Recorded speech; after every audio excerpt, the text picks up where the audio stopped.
I'm Topher Kirsting. I'm the flag czar for the Chattahooligans, the supporters group for Chattanooga Football Club. I've had several people ask me how I make my flagpoles for our smaller flags, so here's a demonstration video to show you how it's done. This demonstration, I'm using country flags because we want all of our international players to feel a little more at home. So here's our Canadian flag, which I purchased off of Amazon for $5.95. It's 3 foot by 5 foot, and it looks pretty good. For each flagpole, you need 6 feet of 1-inch PVC pipe, some connectors, which there's the screw end connector and the receptacle. These two together run about $1.13. And then for safety purposes, I get an end cap for each end. We also will need a PVC pipe cutter. You could use a saw if you need to. That's what I did for the first few, but that runs about $14. And PVC purple primer and cement, which I got that handy little kit for about $7.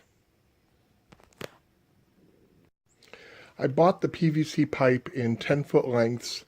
I bought it at Lowe's. Each length comes to about $2.70. If you buy it in bulk, you can get it down to about $2.40.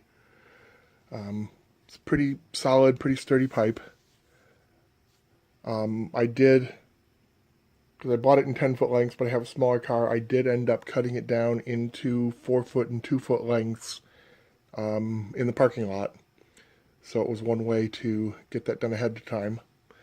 With the cutting tool, basically a sharp edge and a little holder for it. You just find the point where you're cutting, and it doesn't really need to be that precise. I'm just aiming for the middle here because I want it to be approximately 2 feet long. It just takes a bit of a grip and squeeze and done. I have all my connectors laid out so that I can put the purple primer on them. So I just take the primer, and it's pretty thin and runny, so you want to put it somewhere where if it drips, you're not too concerned about it. And you just put it around the surfaces that you're going to attach.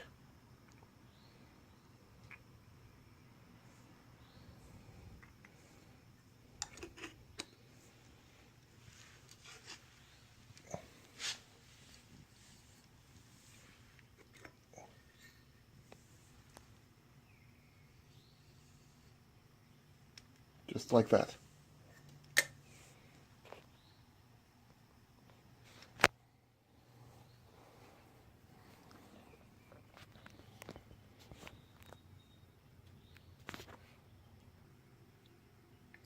Once you are done with that, you take the orange PVC cement and put it on one of the surfaces that you're going to do. I always like to put it on directly on the pipe itself. A little goes a long way, so don't overdo it. And on the handle end, I put the screw, putting the socket on the main flagpole itself. And you just push it on until it's in place.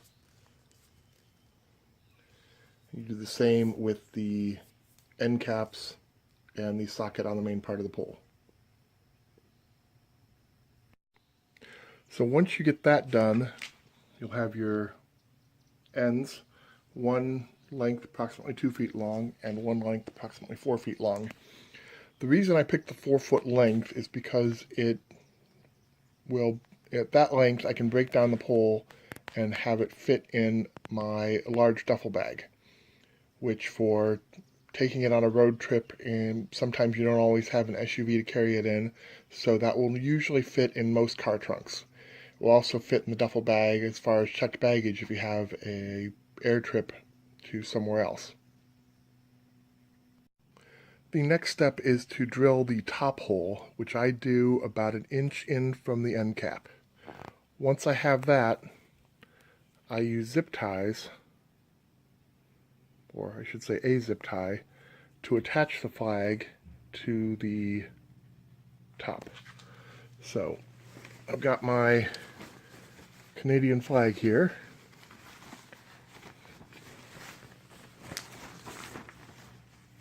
I'll make sure I put the right end up. Line it up.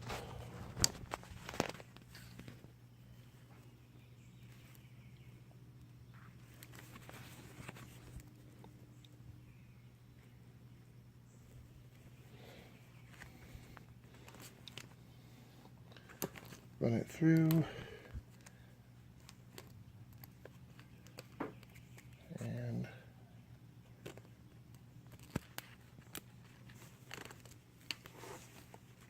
zip tie it on.